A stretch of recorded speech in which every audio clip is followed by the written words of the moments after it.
Hello there, this is Ayan. I hope this video finds you on a wonderful day.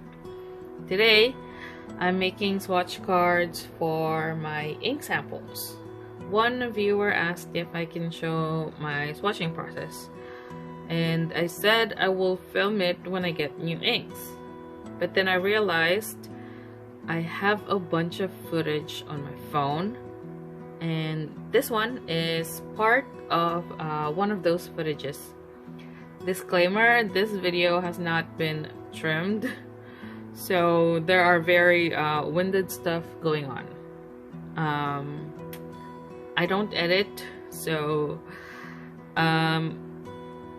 it's not like, well, I don't have the time. So this one is an Artist Loft level 2 watercolor paper. I use this for my cards. It has 300 GSM watercolor paper. I cut it down to 2 by 3.5 inches and punched a hole in the center of the top to put it on rings. And then here are some swatch cards. They're gonna show up any second now.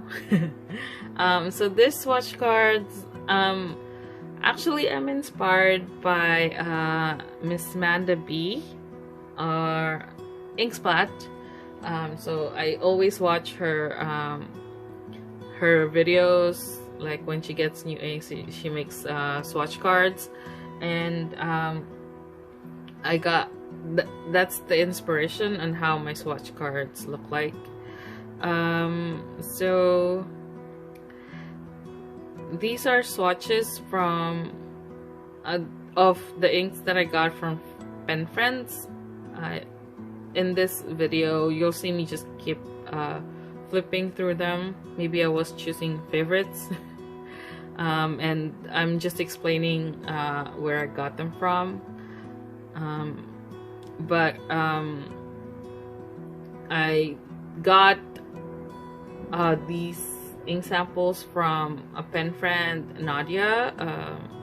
We swapped inks when we had a pen meetup, and then some of them are also from Leon Likes. We swapped inks, and yeah, she gave me 5 wonderful inks. I've yet to try all of them, but I'm looking to try them for 30 inks 30 days in April.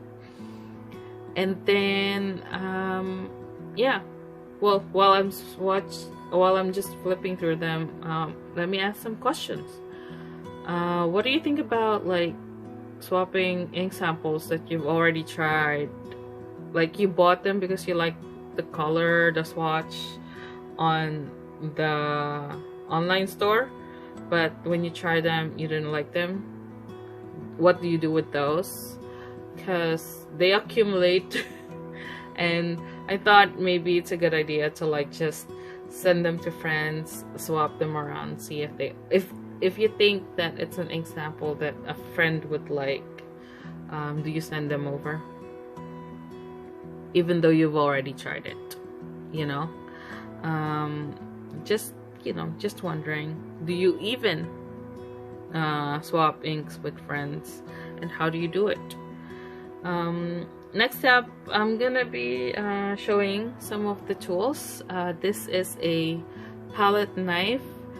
I use this to swatch the inks on the cards. I prefer the one with a straight edge. You can also get one that has like curved edge, but I really prefer the one with the straight edge. You can find these on any art store. This one I got from Michael's. The other one with the straight edge, I got from a paint set from Amazon, and now I just use it to swatch inks. So yeah. I'm also gonna be using glass dip pen from Rohrer and Klingner, just to label the the cards with the name of the ink. So I also have another dip pen, but for today I'll be using this one. Next up, I have a glass muddler from AliExpress. So I use it to swatch inks as well. I have like an ink journal here where I swatch my inks. So I use them like that. It works like a glass dip pen, but you get like wider line, but it works just the same. And the shading shows up real nicely. I swatch my inks this way, inspired by cross street art on Instagram. I'll leave links on the description of all the things, of all the channels and accounts that I'm mentioning, but not for products. But if you have any questions on products, just let me know in the comments. So yeah, that's a hole punch reinforcement sticker that I got from Target. I use that to like label the ink vials with the color of the ink. I guess let's get started. So I'll just explain how I make the swatch cards now. I use this vial holder from Daiso. It's actually a toothbrush holder, just to keep the vials from falling over. We don't like ink spillage over here. But yeah, so this color has become one of my favorites. This is Inkebara. So just dip the palette knife into the vial, make sure to give it a good stir, and then use the straight edge of the palette knife to create a line, and just spread the ink just like so, as you can see. You know, spread it like butter.